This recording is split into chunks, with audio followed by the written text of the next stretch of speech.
जेवणाची व्यवस्था रात्रीची. वांगा आणला अख्खा, तो फ्राय केला. नंतर ही टोमॅटोची, कांद्याची, मिरची, आलं, लसूण याची चटणी बनवली. आणि ती चटणी बनवल्यानंतर फ्राय झाल्यानंतर हळद मीठ मसाला आणि मिरीपूड हे मिक्स करून फ्राय केल्यानंतर ही साईडला काढले. हे तळलेले चटणी बनवली. कांदा, लसूण, मिरची आणि टोमॅटो ही चटणी बनवून ते नंतर एकत्र केलं. आणि ही मिरची पाव आहेत. आणि इस्रायलमध्ये तुम्ही कोण आलात चुकून, कारण इस्रायलला मर्चंट नेव्हीचे लोक येतात, नेव्ही बोटवाले, मर्चंट नेव्हीवाले, तर त्यांना समजत नाही नक्की काय खावं. खूप महाग असतो. रेस्टॉरंट वगैरे तुम्ही शिरतात, ती लोक रेस्टॉरंटमध्ये शिरतात.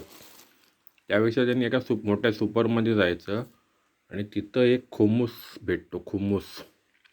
खुम्मुस म्हणजे काबुली चणे असतात, सफेद काबुली चणे. ते उकडून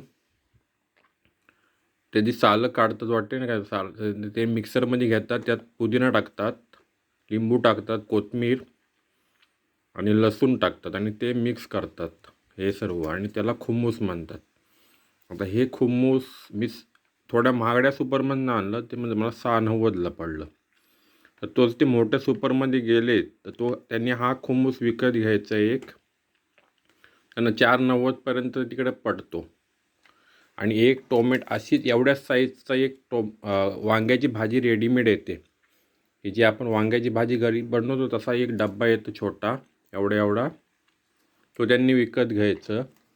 आणि अजून एक टोमॅटोची चटणीचा डब्बा येतो विकत. हे त्या 3 गोष्टी घेतल्याने त्याने पिताव येतात, गोल ब्रेड येतात, असे भाकरीसारखे गोल ब्रेड येतात.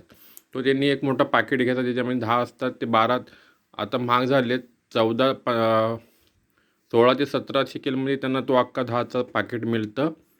आणि याच्या 3 गोष्टी ती लोक खाऊ शकतात स्वस्तामध्ये.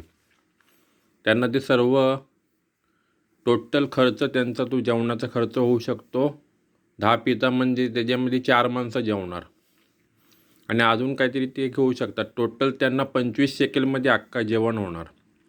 आणि तीच ती लोक रेस्टॉरंटमध्ये गेली, म्हणजे इस्रायली रेस्टॉरंट, इंडियन रेस्टॉरंटमध्ये जायलाच हवे म्हणा बघायला, पण इस्रायली रेस्टॉरंटमध्ये गेलं तर त्यांना खूप खर्च येऊ शकतो. ज्यांना माहीत नसल्यामुळे ती काय यूट्यूबर बोलतात की इस्रायलला खाणं महाग आहे, पण माहीत नाही ना, त्याच्यामुळे महाग असतो.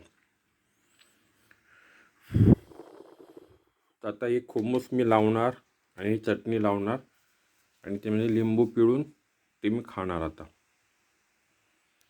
हे बघा, ह्याच्यामध्ये मी चटणी बनवली फ्राय करून.